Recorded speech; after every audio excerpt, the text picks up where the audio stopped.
Hello, everyone, and welcome back to another episode here on Swish City. I want to apologize for not getting anything up in these last couple weeks. I have been busy, but I do want to get back into the swing of things on this channel, breaking down stuff as the NBA season is in full swing. I want to cover mainly not just games in general, as I think that is going to be a little bit more difficult, kind of going into detail in covering specific teams and going over specific topics in certain videos. So maybe it might not be as much of a daily upload, but just going into certain topics. And today's topic, I want to explore a team in the Western Conference that I felt very confident in with making some changes, revamping their roster. But unfortunately, they've just gotten hit with the injury bug too many times this season, and it's looking like they might have a fall from grace due to the fact with all of these injuries. So I want to dive in and I want to get into that. If you've already seen the thumbnail, if you've seen the title, you know what team I'm talking about. But if not, let's dive in and let's talk about this New Orleans Pelicans squad. As unfortunately, like I mentioned, they've just had it been beer battered with so many injuries throughout this season. It is just too bad for them. So with the Pelicans, I ultimately thought that they could have a re-spark of faith here in New Orleans as they went out and brought in DeJounte Murray, another point guard for this team. And even though they already had some wings in Herbert Jones and Trey Murphy on this squad with Brandon Ingram, I still felt that this team could work through some patches, ultimately that Brandon Ingram was not the fit, move off of him, get a center, and then they'd be set up. Zion Williamson could run that, nice little pick and roll, pick and pop with DeJounte Murray, and they could find some key expansion for New Orleans, especially with those young wings. We obviously have seen the rise of Jordan Hawkins and Alvarado as well off the bench, and I felt like even with their young rookie and Yves Missy, this team could make waves and kind of go off in the Western Conference, being a team that many people thought maybe would be middle of the pack or might underperform. But unfortunately for this Pelicans squad, the injury bug has just bitten them already from the gate, and it's just not looking good to start off the season. If we want to kind of dive in and look at some of the players that have gotten hurt, let's do that.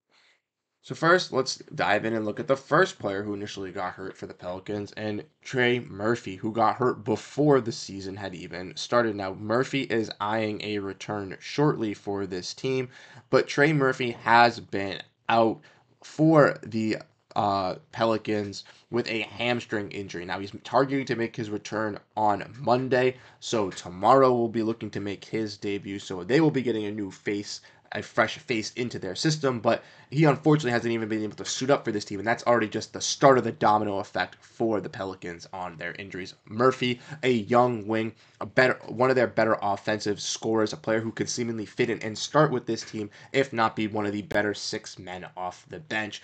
Murphy, I think, deserves to be in this rotation, should be starting, and with these injuries, will be able to start and showcase what his true potential could be for the Pelicans. Sometimes he has shaky games where he does go off for 25, then he has nights where he goes off for 5 or 10 points, but that's just a player trying to find their role and trying to grow into the NBA, and I don't think he'll be a streaky shooter throughout his career. I think he'll be a more consistent and solidified shooter this season with the Pelicans.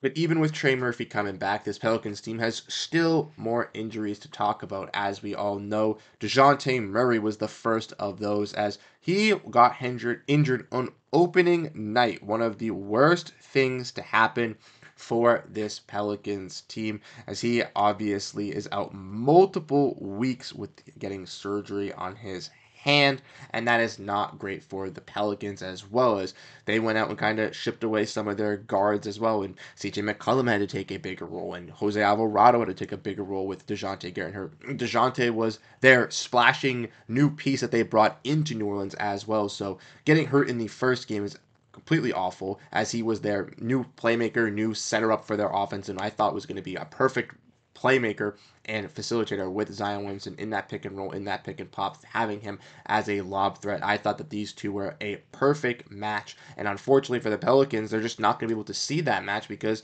DeJounte is out and he's going to be out for at least a couple more weeks. He's was out 6 to 8 weeks after getting surgery. It's been around 2 weeks since then, so about 4 to 6 more weeks for DeJounte in healing, and that's just on the tip. It could be longer for DeJounte as well to come back for this Pelicans team.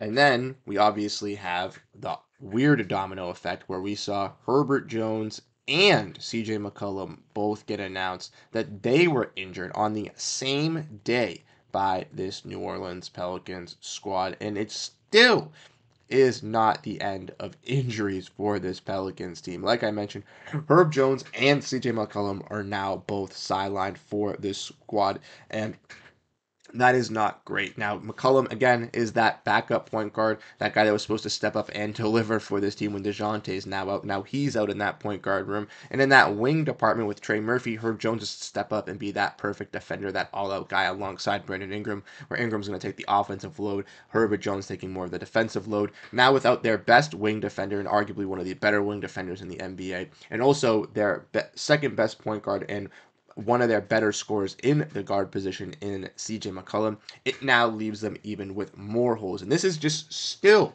not the end of the injuries for the Pelicans, ladies and gentlemen. Like I said, it is still not over yet, as a young guard in Jordan Hawkins is also out for 1 to 2 weeks. And now announced Zion Williamson, the star for this Pelicans squad, is also going to remain out indefinitely, as we saw that update yesterday with him coming from Shams Charania, where he has suffered a hamstring strain and is out indefinitely, where Williamson will be reevaluated in the coming weeks. Now, for Williamson, we all know that this has been the case for him. He has not been able to stay healthy his whole entire career in the NBA, and that has been unfortunate for a player who was so terrific in high school and so dominating in college. A player in Zion Williamson who took the world by storm, being a social media craze and had fans really waiting to see what he could bring to the NBA in his full career. Now, unfortunately for Zion,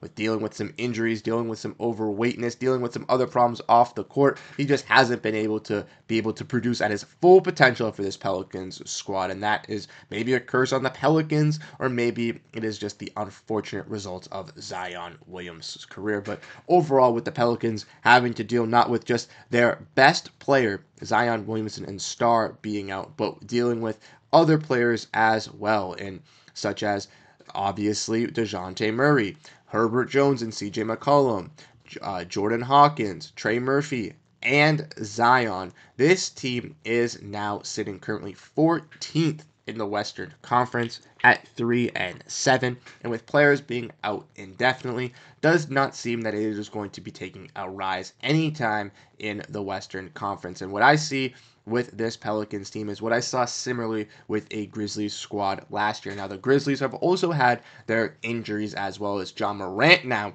is going to be evaluated in a couple weeks. So that is a whole nother story. But the Pelicans are looking like the Grizzlies from last season, where they are just beer battered with injuries in a tough Western Conference. And with a Western Conference that is already strong, already filled with a bunch of contenders, it looks like the Pelicans might be the odd ones out, not even due to the fact that they just did not look as a complete team, but just because of the fact that they've dealt with some injuries. And the Pelicans could, make that Band-Aid even worse by going through and making some more changes with this squad. And as we've all known and as we've all discussed with this Pelicans team, if they're going to be bad, if they're going to be towards the bottom now with being injured already, I say just go through with the tank. Unfortunately, if the season has just kind of started, maybe you can bring things back if players do get healthy. But if it is looking like it is going to be a disaster season from the start, I think that could be the best case. And by talking about that and speaking about that, let's look at the player stats for this team, as we've seen Brandon Ingram be that main leader for this team. And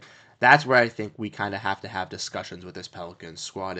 Is Brandon Ingram here for the long term? He wants a massive contract extension. He's looking like he could be the lead player for this Pelicans team and the only player for this Pelicans team throughout the future of these next couple games that is going to be a star. With Trey Murphy coming back, he'll be able to help out, but it's looking like it will be the Brandon Ingram show. So if you're the Pelicans and you're having the Brandon Ingram show being put on watch, why not move a player in Brandon Ingram near the trade deadline to help out, build up his trade value, and ensure him getting his long-term extension? We know the Pelicans don't want to give him $40 million a year, as they've already given extensions to Herbert Jones, to Trey Murphy, to these these younger guys. So a player like Brandon Ingram could be on the move for the Pelicans, and I think there are an abundance of teams in the East or in the West that could utilize and value Brandon Ingram's strengths as a wing scorer. He comes in, yes, he has some injury history, but if Brandon Ingram can stay healthy and isn't utilized as a number one or number two option for a Pelicans team throughout most of the season, if he's brought onto another team where he's utilized as a third option or possibly even fourth option, I think that is where he's going to show his most success, and he is going to deliver his best basketball and most winning and healthiest basketball. And I think that if Brandon Ingram is traded away from this Pelicans team, even if they get Herbert Jones back, even if they get Trey Murphy back, it will be a good sign for both sides, as a player in Brandon Ingram was able to utilize the Pelicans' depleted roster this season to build up his stock and earn him that $40 million extension where he is able to compete and go for championships, while also the Pelicans then get some assets for Brandon Ingram, who they were trying to move last offseason, while still keeping their young core of Herbert Jones, Trey Murphy, DeJounte Murray, Jordan Hawkins, Grand Theft Alvarado, Yves Missy all together with Zion Williamson, kind of bounce back and wait for next season when fully healthy what moves they ultimately can make. Maybe go find some untapped potential guys, some diamonds in the rough, similarly to what the Grizzlies did last year, and that could ultimately save this Pelicans team with their depth in the future, and something that I want to keep an eye on. I think Brandon Ingram's name is a name to keep an eye on throughout the entire season, and even though the Pelicans are injured and battled down with these injuries, and Ingram is their only healthy player, that doesn't mean that I think they'll keep Ingram for the foreseeable future. I think Ingram's name could be on the trade block, and if some of these guys get back quicker than expected, if he still is looking solid, a team might want to harp in and bring in Ingram. So let me know what you think down below in the comment section. Unfortunately for the Pelicans, they just have been battled with these injuries, and I feel bad for Pelicans fans, as I thought they were going to be a top tier team in the Western Conference. I was believing in this DeJounte Murray, Zion Williamson duo, and I was really happy to see this squad kind of make some changes, turn a new leaf, going and bringing in some of these players. I was expecting a Brandon Ingram trade throughout the season eventually, and then I was going to make my ultimate decision on this Pelicans squad with them bringing in a center. We have yet to see that happen as well. So we'll keep our eyes out on the New Orleans Pelicans, what moves they make, what they decide to do. But ultimately, I think that these injuries are going to keep them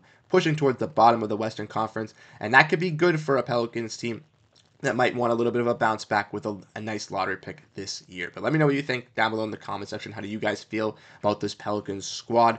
I know it's a little bit of a weird time bringing back these videos, but I appreciate you guys tuning in if you did watch this video. Thank you guys so much. Hit the like, hit the subscribe button. Make sure to share these and to stay up to date for more stuff coming. Once again, I'm Bruce Veliz. I'll catch you guys at the next one. Have a great rest of your day, and peace out, everyone.